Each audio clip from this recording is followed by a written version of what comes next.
ou bof, je suis retourné au cinéma pour aller voir le tout dernier Marvel et donc comme tu l'as deviné, on est reparti pour un nouveau débrief film. Doctor Strange 2, Multiverse of Madness, il me semble que c'est le 5e film de la phase 4 si je me trompe pas. Et c'est Sam Raimi qui reprend les rênes pour la suite de Doctor Strange et le moins qu'on puisse dire c'est que c'est plutôt réussi. Avant de commencer, je vais préciser deux choses. La première, c'est que comme toujours, il n'y aura aucun spoil dans mon débrief. Je suis simplement là pour te dire si le film est cool ou pas. Comme quand tu demandes à un pote est-ce que le film était chouette. Attends, je vais mettre mes lunettes anti-lumière bleue, j'avais oublié. Et la seconde, c'est que, comme tu le sais, moi, j'aime pas faire l'encyclopédie et de sortir les noms de réalisateurs, de scénaristes et de mon cul sur la commode. Et donc là, si j'ai parlé de Sam Raimi, c'est parce qu'il y a clairement une touche Evil Dead dans ce film, Doctor Strange 2, Multiverse of Madness. Et on retrouve notamment Bruce Campbell, qui n'est autre que l'acteur principal de ce fameux film Evil Dead, film gore, horreur, marrant, sur des morts vivants. Moi, je kiffe les morts vivants. Film culte des années 80 que je vous conseille vivement. Donc on retrouve Bruce Campbell, mais vraiment vite fait, mais c'est surtout qu'en fait, le mélange fantastique-horreur est clairement bien maîtrisé, évidemment. Alors, je commence aussi par une précision qui a son importance, c'est que pour comprendre ce film, il faut absolument avoir vu la série WandaVision sur Disney+. Série que j'ai vivement critiquée dans un de mes débriefs, si tu m'as suivi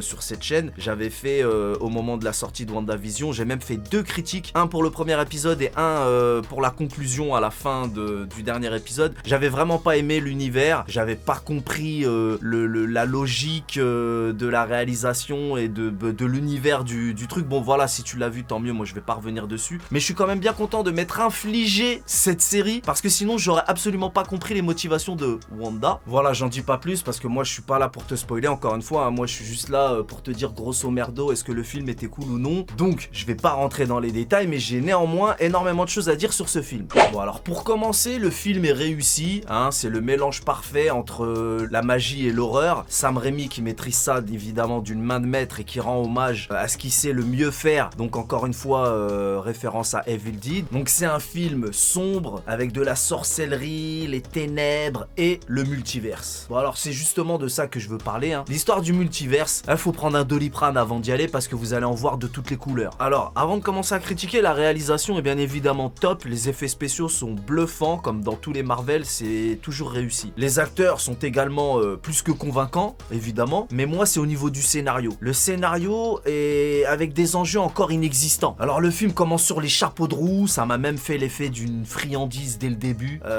Les personnages sont à 100% et ça s'enchaîne, il n'y a aucune baisse de régime, mais bon, au bout d'un moment, j'ai fini par trouver ça un peu indigeste. Moi déjà j'ai du mal avec la magie, mais ça je vais y revenir. Mais vraiment le récit manque de force et d'intérêt. Ça c'est un gros problème. Alors c'est un parti pris, hein, c'est mon avis, ça n'engage que moi, mais moi déjà je suis en mode film de super-héros classique. Moi t'as vu, tu me laisses dans les rues de New York ou d'une ville un peu classique, avec un super-héros en collant ou autre, et des méchants, bon, même s'ils ont des pouvoirs et tout, allez vas-y. Mais moi déjà, dans les Gardiens de la Galaxie, quand ils sont partis dans l'espace avec des vaisseaux, des trucs, quand ça vire à la bouillie visuelle, ça me gonfle. Là, on n'est pas dans les effets spéciaux en mode vaisseau spatial, mais la magie. La magie déjà, moi j'ai du mal. Encore une fois, c'est que mon avis, hein, c'est un parti pris. Moi je suis plutôt dans les films de super-héros classiques. Alors peut-être que à la longue je devrais essayer de comprendre que quand je vais voir un Marvel, c'est plus qu'un film de super-héros. Je me suis posé la question, Marvel c'est devenu autre chose, peut-être que c'est plus qu'un film de super-héros. Et moi je suis resté dans les films de super-héros un peu classiques. Bon après je vais pas faire le mec étonné, je savais quand même à quoi m'attendre en allant voir Doctor Strange 2. Mais moi je suis pas sensible au bail de magie et bien souvent ça vire à la bouillie visuelle en ce qui me concerne. Encore une fois, t'inquiète pas, je vais pas te spoil, jeune freluquet, mais dans le film, à un moment donné, bon bah comme dans le titre ils l'ont dit, ça parle du multiverse, donc ils voyagent un peu dans le multivers, et ça m'intéresse, ça m'intrigue un peu le multivers, comment, pourquoi, essayer de comprendre tout ça, et je trouve que ça ils l'ont pas assez exploité. À un moment donné, ils passent d'un univers à l'autre, on aperçoit des petits trucs, ça m'aurait plu s'ils se seraient un petit peu plus attardés sur ce sujet. Bon ça, c'est autre chose. Et j'en profite pour rappeler que dans la série Loki, qui est encore une fois disponible sur Disney+, évidemment, on en apprend plus sur le multiverse. Bon, si t'as pas vu Loki, c'est pas grave. Bon, je répète que si t'as pas vu Wanda, ça peut être compliqué. Mais Loki, c'est pas grave si tu l'as pas vu, la série. Mais dans la série Loki, moi, à la fin, vraiment, ça a ouvert des nouvelles frontières, ça m'a bluffé de ouf. Moi, ça m'a vraiment choqué. La série Loki, j'ai kiffé et l'univers est incroyable. Et là, on comprend un peu ce qu'est le multivers. Et du coup, là, ils auraient pu exploiter un peu plus quant quand ils ont voyagé dans les univers, j'aurais préféré en voir un peu plus. Et tant que je suis en train de parler des séries Disney+, il y a aussi un lien avec What If, une autre série Disney+, que j'avais pas trop kiffé, que j'avais trouvé même sans intérêt, et ben finalement pas tant que ça. Donc voilà, je peux pas t'en dire plus, parce que comme je te l'ai dit, je te le répète, je ne suis pas là pour te spoil. Mais ça me rappelle tout de même que lorsque cette plateforme Disney+ est arrivée, on nous a dit, oui, mais vous inquiétez pas, vous n'êtes pas obligé de vous abonner et de regarder les séries pour comprendre la suite des films du Marvel Universe. Ben, force est de constater qu'ils nous ont un petit peu menti quand même. Si t'as pas suivi les séries et donc si tu n'es pas abonné à Disney+, tu peux être vite largué en ce qui concerne les films qui sortent au cinéma. Donc ça, c'est pas très cool. Le multiverse, au final, c'est un peu comme les voyages dans le temps. C'est casse-gueule pour les scénaristes. À moins d'être vraiment chaud, comme rares l'ont fait. Hein, à part, bon, bah voilà, je vais encore parler de Retour vers le futur, poteau, tu connais. Retour vers le futur, c'est un des rares films où ils ont su gérer les bails, mais il y a eu énormément de tentatives foirées, ratées. Là, je dirais pas que c'est raté, mais c'est casse-gueule, c'est compliqué. Après, voilà, moi, je peux pas te spoil, mais il y a de très beaux caméos dans ce film. Il y a des trucs, il y a des moments, c'est ah, ça m'a fait de l'effet. J'ai même parlé à voix, j'ai dit ah ouais, quand même. Il y a des moments dans le film, il y a des caméos, il y a des personnages qui arrivent, il se passe quelque chose, mais c'est très bref et ça n'a pas suffi pour me faire kiffer ce film de ouf. De toute façon, on est loin d'Infinity War, hein. Pour moi, c'est le non Endgame et Infinity War, les deux, c'est le top du top du top. Je sais pas comment ils vont revenir dans un truc comme ça, parce que là, l'intérêt, c'est de faire monter la sauce au fur et à mesure des films et de nous refaire vivre un peu ce final incroyable qui était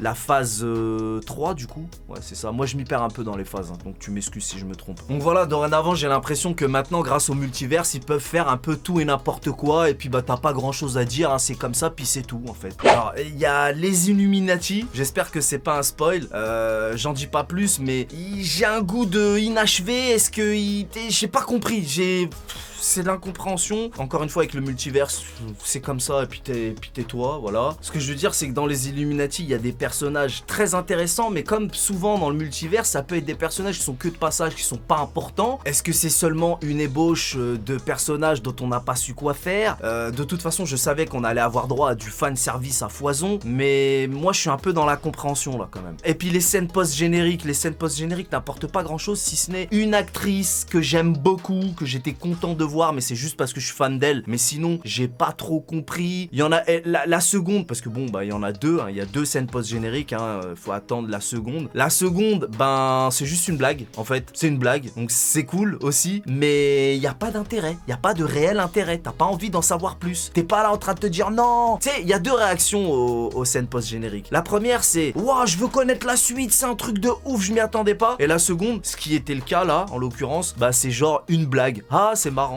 Voilà, c'est tout. Donc on sent que l'arrivée c'est pas pour tout de suite, c'est encore un peu le bazar dans les personnages, et on est loin, mais alors vraiment loin de l'intrigue de Infinity War et Endgame en termes de narration. Quant au dialogue, c'est franchement pas ouf. Par contre, mention spéciale pour la musique que j'ai trouvé vraiment magnifique. Surtout pendant les scènes de combat et tout, j'ai trouvé que la musique c'était pas mal du tout. Donc voilà ce que j'ai pensé de ce film. Il y a encore pas mal de choses à dire, mais bon, je vais m'arrêter là pour aujourd'hui. C'est un film tout public, malgré qu'il soit plutôt sombre et même horrifique à certains moments, ça reste quand même un film tout public, donc tu peux y aller avec ton rat, ton laveur, ton chat, ton chien, même ton médecin si tu veux.